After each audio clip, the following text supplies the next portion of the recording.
What is this? Car and Woman magazine, what is this? Oh, hey, ever take this attitude with us again? You can take whatever is in that bank account of yours and go discover America. Jimmy Bean simply took it upon themselves to take off for Atlanta, with no concern for the worry and pain they left behind. I left a note behind. Oh, you certainly did. Looks just like a daughter I used to have. Mom, don't get upset. Mom. And you give it all away in one day.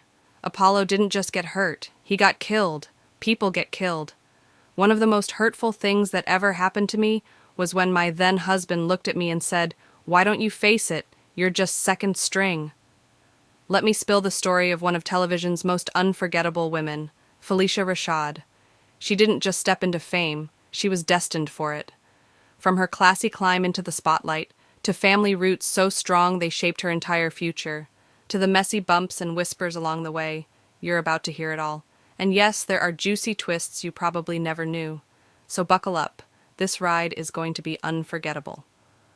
Born Phylicia Ayers Allen Rashad on June 19, 1948, in Houston, Texas, she entered a family vibrating with talent and ambition.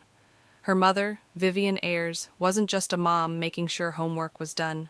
She was a Pulitzer Prize-nominated poet, a cultural icon in her own right, and a woman who moved through life like she owned every room. With that kind of powerhouse energy at home, how could Phylicia not end up destined to make history? Picture it, little Phylicia watching her mother break barriers, inspire movements, and demand respect in a time when Black women were rarely given their due. That kind of example doesn't just guide you, it shapes you. From an early age, she carried herself with poise, discipline, and an almost magnetic presence that made people stop and stare. You give yourself completely to what you're doing because it's in you to do. That became her philosophy.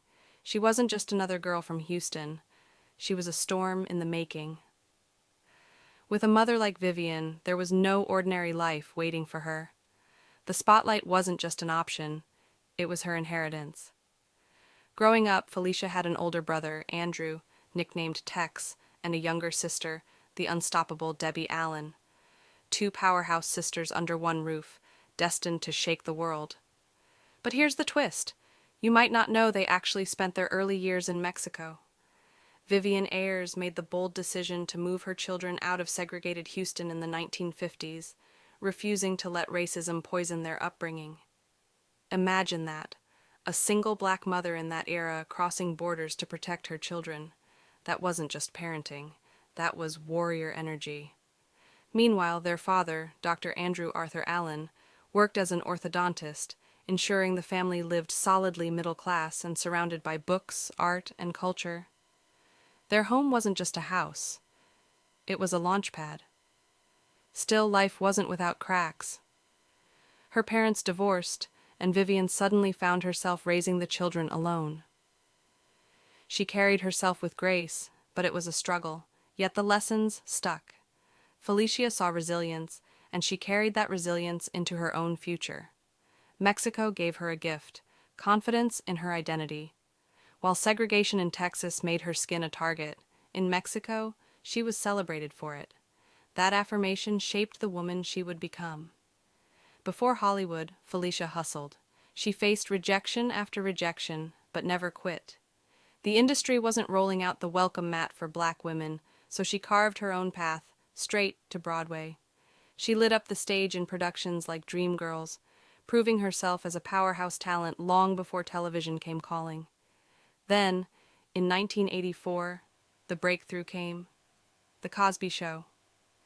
As Clair Huxtable, Phylicia became the definition of Black excellence. A brilliant lawyer, mother of 5, elegant, commanding, and unforgettable. She wasn't just a sitcom mom, she was aspirational, a role model, and a cultural icon. But behind the screen, life wasn't picture perfect. Her personal journey had its share of turbulence, especially in love. Her first marriage, in 1972, was to William Lancelot Bowles Jr., a dentist. They had a son together, William III, but the marriage ended in 1975. In 1978, she shocked fans by marrying Victor Willis, the lead singer of the disco group Village People. Yes, the man behind YMCA, from dental chairs to disco lights. But the marriage fell apart by 1982. Then came the most public of them all, her 1985 marriage to Ahmad Rashad, former NFL player turned sports broadcaster. Ahmad famously proposed to her live on national television during a Thanksgiving halftime show. It was a fairy tale moment that cemented them as one of Hollywood's power couples. They welcomed a daughter, Condola Rashad, who has gone on to become a star in her own right. But after 16 years, whispers of infidelity ended. The marriage in 2001. Through it all, Phylicia never played the victim. She took every heartbreak as a lesson, emerging wiser and stronger. And while her personal life had storms, her career only soared higher. She returned to the stage, shined in roles on Empire and This Is Us, and most impressively, became Dean of the College of Fine Arts at Howard University, her alma mater. From student to leader, she now shapes the next generation of artists. Her legacy isn't just about the millions she's earned, though with an estimated net worth of $25 million, she's thriving. It's about the respect she commands. She's proof that you can age gracefully, stack your success, and still stay connected to your roots. At over 70, Phylicia Rashad is still breaking barriers, still inspiring, and still looking flawless while doing it. Her resilience, elegance, and strength make her unforgettable. Now the question is, what's your favorite Phylicia Rashad moment? Was it Clair Huxtable running the Huxtable household, her Broadway brilliance, or her powerful role as mentor and dean?